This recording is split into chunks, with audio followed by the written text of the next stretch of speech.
Alah, politik ke politik. Bosan lu lah, ada berita enggak hangat. Aku berita. Baca lah. Telah terjadi kecelakaan maut yang mengakibatkan tenggorokan kering, hidung tersumbat dan susah buang air besar. Aku iklan kemana? Ngadu saya di koran.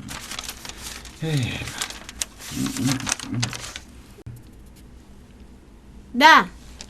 Oh dah. Ya. Asyik je basuh koran mah. Alai. Iko, kau mengecek tentang anak awakku si Cabiak. Mengas Cabiak. Yo, pengen lo awakku meminantu lai.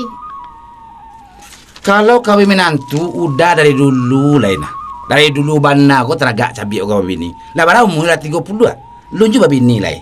Iyo, anak waktu ganteng bana mada. Bantu primus Ya siapa apa ganteng tu ganteng nak.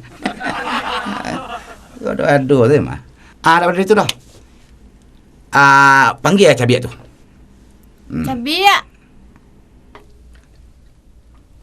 Cabiak. Oh, biak. Kamarilah. Ya, Mak. Ada apa, Mak? Iko abang ke Batanyo. Abak kabatanyo juang anam matu. Kalau dikecek amak sebentar aku abak kabatanyo. Tu bak ulang lah mengecek balik. Yo ke dia yang biasa je. Dia amal lawan je. Wa ang ngomong lah 30 biak. Lah patu ang babini. Lah do calon nampak. Abak ko lai. Lai bak sebenarnya bak. Lai. Sadang ngedakek-dakek gini. Yo, cuma lu masuk. Saya kan untuk dikenalkan kabak kamak gitu Dah ada masuk-masuk dah. Dia rancak aja tu. Lai lah. Kau rancak lah mak bodoh aja dah usah sama bini.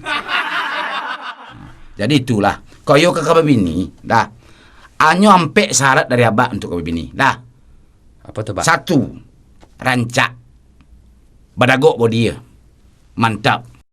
Nang kedua, kayu. Tak dulu tu, Bak. Harus kalau nyoban se tambah kuruh hang mencari.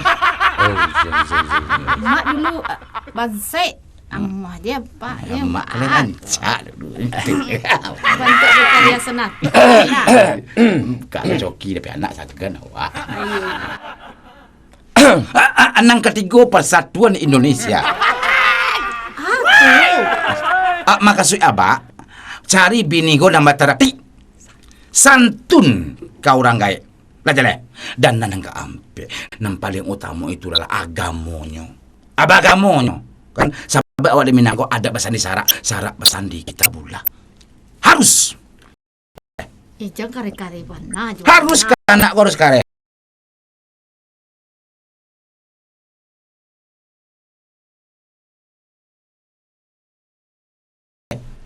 Kau tak lunak-lunaknya awaknya bola lu. Ya, Pak. Lah jalan dia lu biar.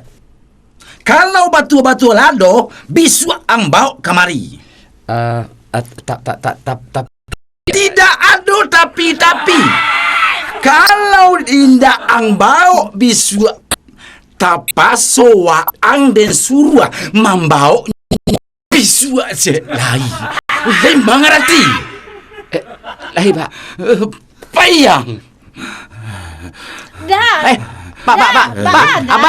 Abang kau biak. Mak. Saya dibawa ke rumah sakit dia.